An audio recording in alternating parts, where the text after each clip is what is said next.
جوز العمود بتاعه صغير قوي فار، متجوزه من 4 سنين، فار عايزة في اليوم العلاقة 4 5 6 مرات، وهو للأسف عايزه مرة واحدة علشان ما بيقدرش دقيقة ولا يطرطشهم. يعني المية نزلت، عنده سرعة في اللواع، طبعا فاهمين. فبدأت إن أنا أدور على عمود كبير، اللي أنا بحب الموضوع ده قوي، أنا بعشق العلاقة، علشان كده كنت عايزة عمود أكبر باللي أنا كنت بشوفه. وصراحة لأن الأمال الكبيرة هي اللي بتظبط، وهي اللي فعلا بتساعد وبتروي.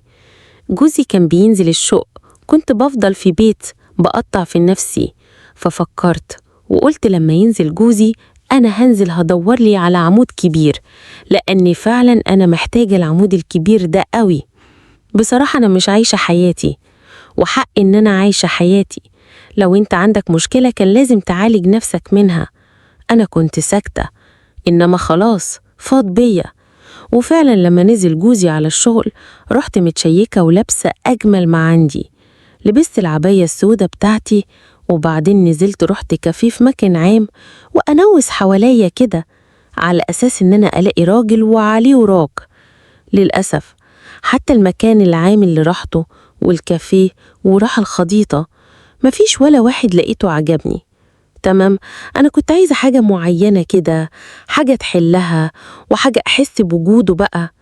أنا ورجع بعدين كان في عندنا بواب العمارة، قال لي يا مدان عايزة أي حاجة، محتاجة أي حاجة؟ قلت له الحنفية بتاعت الحمام بايظة وعايزة سباك يجي يصلحها. قبل ما يجي جوزي قال لي لازم أشوفها علشان أفضل إن أنا أجيب لك حد مناسب للحنفية دي. قلت له مفيش مشكلة، تعالى اتفضل. بعدين طلع معايا فوق، أنا طبعا فتحت الشقة بالمفتاح اللي عندي المفتاح، قلت له تعالى شوفها. المهم البواب دخل وراح جوه في الحمام، قلت له تعالى شوف الحنفية.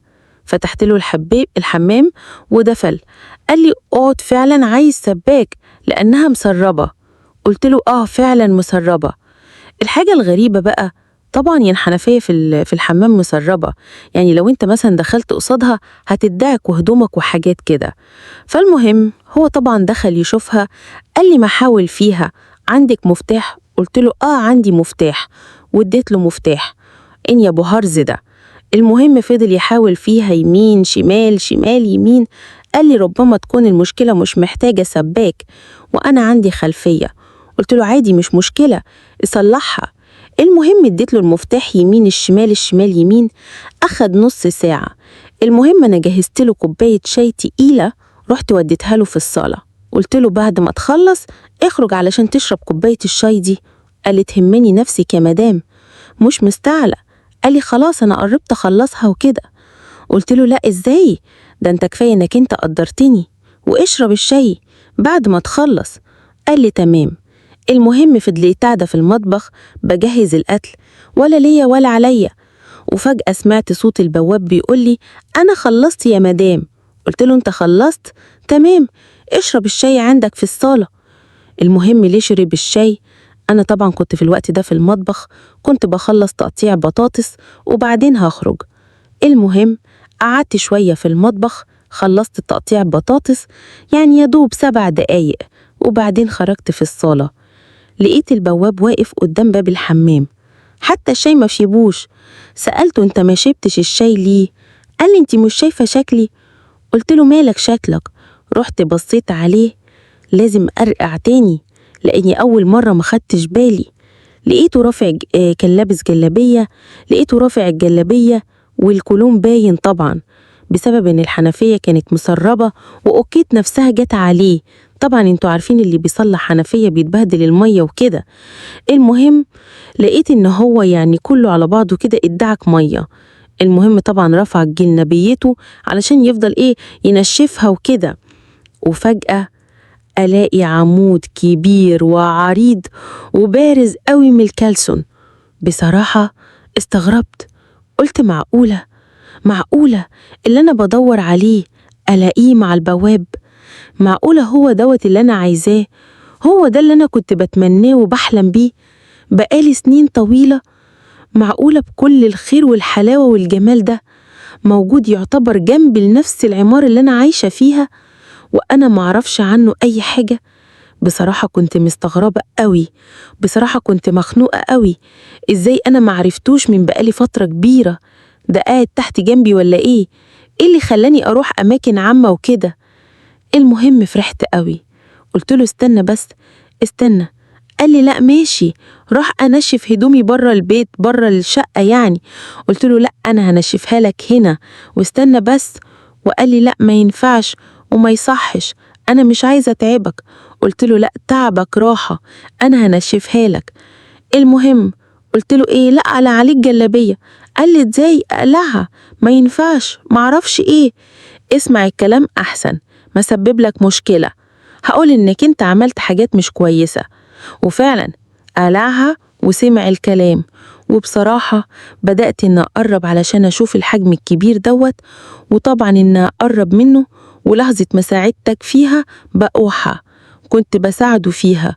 وبعد ما بلعب في الجلابية بصراحة المسائل اللي عنده كانت واقفة على الآخر، كل حاجة واقفة. بصراحة انبعرت بالمنظر اللي أنا شفته قدامي. معقولة الحجم الكبير ده موجود جنبي وأنا معرفش عنه أي حاجة بقالي سنين؟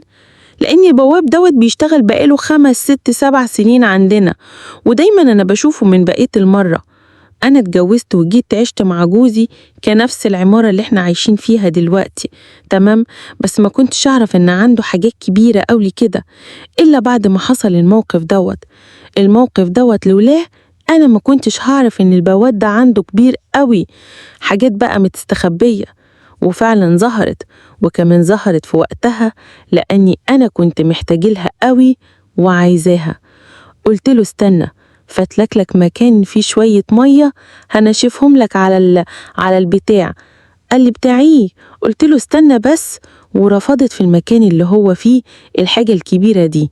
بدأت أحط إيديا عليها، دي بتقوش على أساس إن أنا بنشف له مية وكده، وأنا بصراحة كان قصدي على حاجة تانية.